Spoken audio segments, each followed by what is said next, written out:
The concept of rebirth, also known as reincarnation, is the belief that after death, a living being starts a new life in a different physical body or form.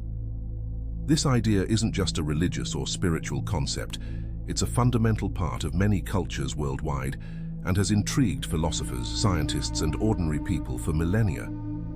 At its core, rebirth suggests that our consciousness or soul continues on a journey of growth and evolution through multiple lifetimes.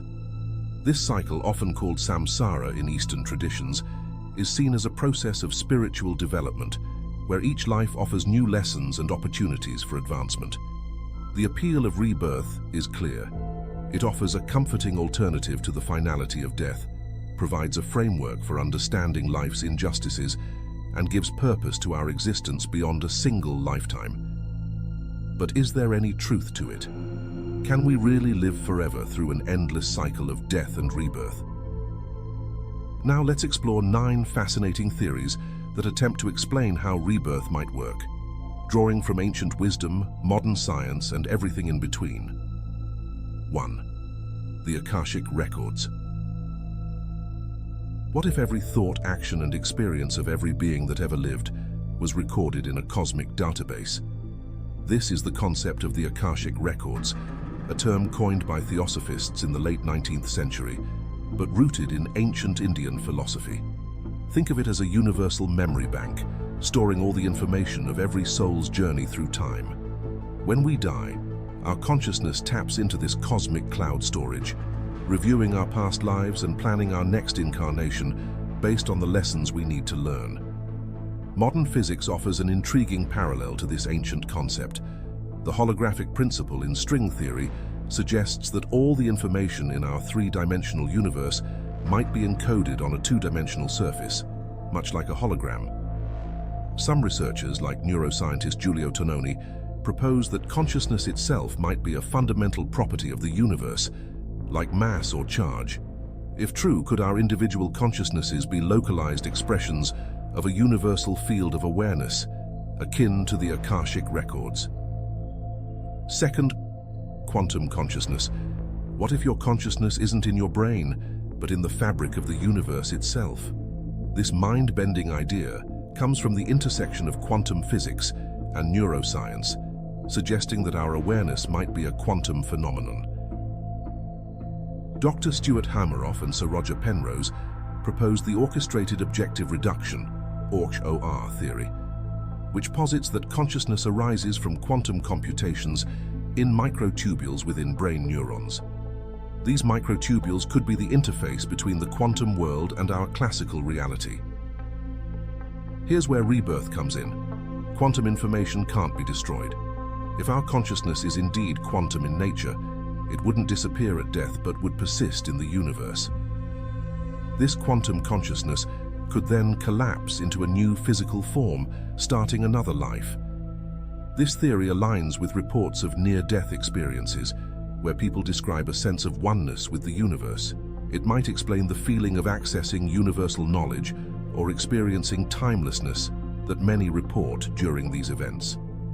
Critics argue that the brain is too warm and wet for quantum effects to play a significant role. However, recent discoveries of quantum processes in biology, like photosynthesis and bird navigation, suggest that quantum effects can indeed occur in living systems. 3. Morphic resonance and the universal blueprint. Imagine if nature had a memory, where patterns and behaviors from the past influence the present across space and time. This is the essence of morphic resonance, a theory proposed by biologist Rupert Sheldrake. Sheldrake suggests that there are invisible fields, called morphic fields, that shape the form and behavior of organisms through a kind of non-local memory. These fields evolve as species develop new traits or behaviors, creating a sort of universal blueprint that influences future generations. How does this relate to rebirth? If morphic resonance is real, it could explain how traits, memories, or even personalities might be carried from one life to the next. Instead of individual souls, we might be tapping into species-wide or even universal fields of information when we're reborn. 4. The simulation hypothesis. What if our reality is a sophisticated computer simulation, and rebirth is simply the process of respawning in this cosmic video game? This idea, known as the simulation hypothesis, has gained traction in recent years, with proponents ranging from tech entrepreneurs to physicists.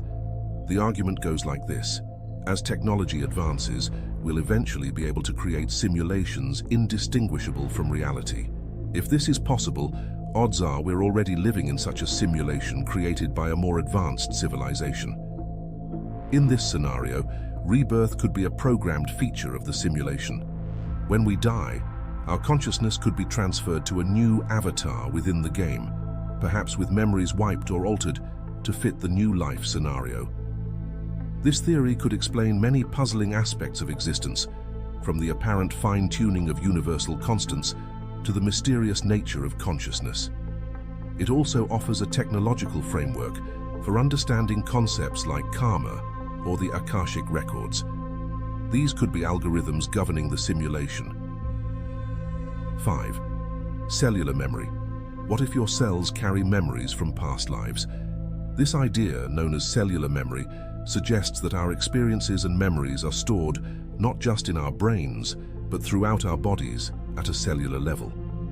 The concept gained attention through cases of organ transplant recipients who seemed to take on traits or memories of their donors. For example, a woman who received a heart transplant suddenly developed a craving for beer and chicken nuggets, foods she previously disliked but were favorites of her donor. How might this relate to rebirth? If memories can be stored in our cells, it's conceivable that this information could be passed on when those cells are recycled into new life forms.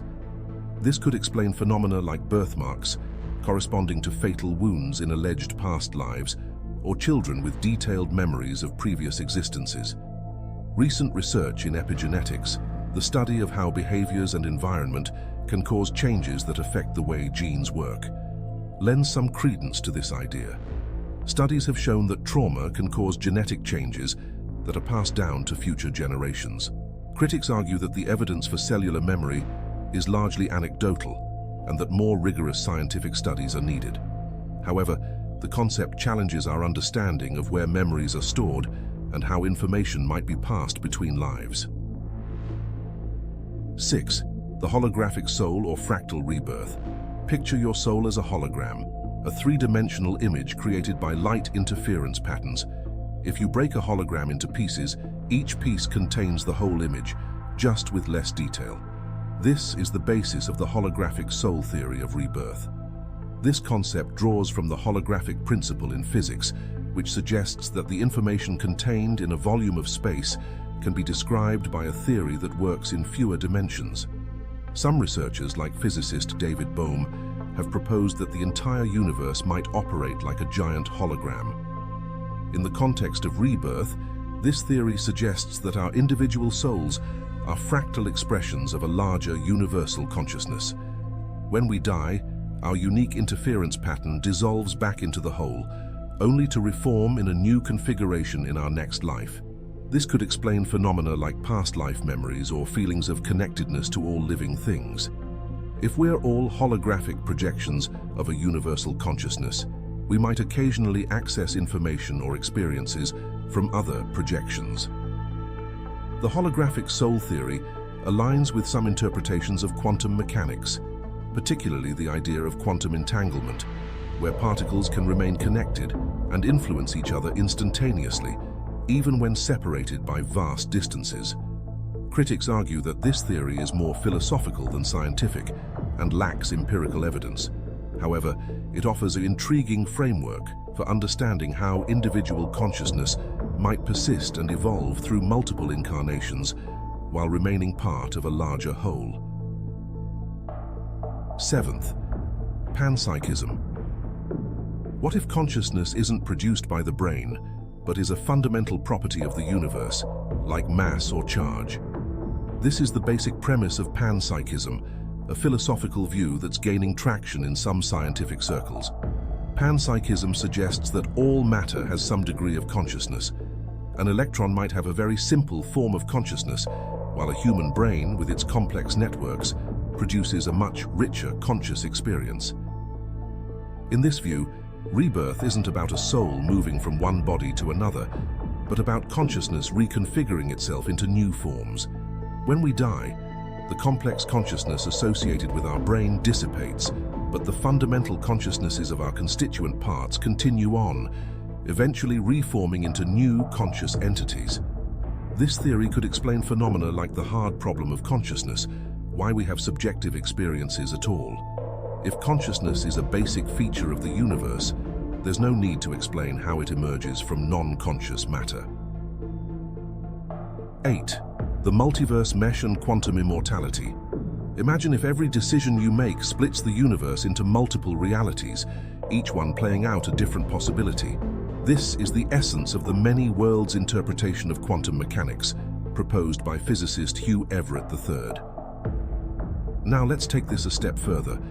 What if your consciousness always follows the path where you survive? This is the concept of quantum immortality. In this view, from your perspective, you never truly die. Your consciousness always continues in a universe where you survive. How does this relate to rebirth? One interpretation suggests that when you die in one universe, your consciousness jumps to a parallel universe where you continue living. This could be experienced as being reborn into a new life. This theory could explain near-death experiences or the feeling of having narrowly escaped death. It might also account for the sensation some people report of their life flashing before their eyes during a near-death event. Perhaps they're experiencing memories from multiple parallel lives. Critics argue that this theory is unfalsifiable and doesn't align with our observed reality where people do die. However, proponents suggest that from the perspective of the individual consciousness, death is never experienced, only continuous existence. The multiverse theory of rebirth challenges our understanding of identity and continuity of consciousness. It suggests that you might be more than just the version existing in this current reality, but a vast network of selves spread across infinite universes. 9. The cosmic recycling plant. This theory that brings us back to basic physics, the law of conservation of energy, states that energy cannot be created or destroyed, only transformed. What if our consciousness is a form of energy, constantly being recycled throughout the universe? In this view, when we die, the energy that comprised our consciousness doesn't disappear. Instead, it's redistributed and transformed, eventually becoming part of new conscious entities.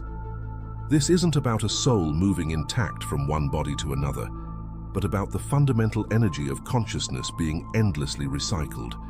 This theory aligns with some interpretations of Einstein's famous equation E equals mc squared.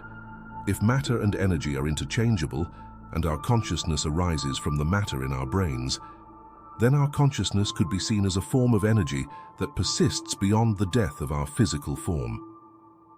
Some proponents of this view point to phenomena like the conservation of information in black holes, as proposed by Stephen Hawking. If information can't be destroyed even in the extreme conditions of a black hole, perhaps the information that comprises our consciousness is similarly indestructible.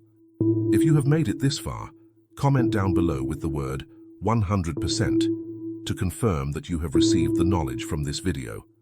For more interesting topics, make sure you watch the recommended video that you see on the screen right now. Thanks for watching.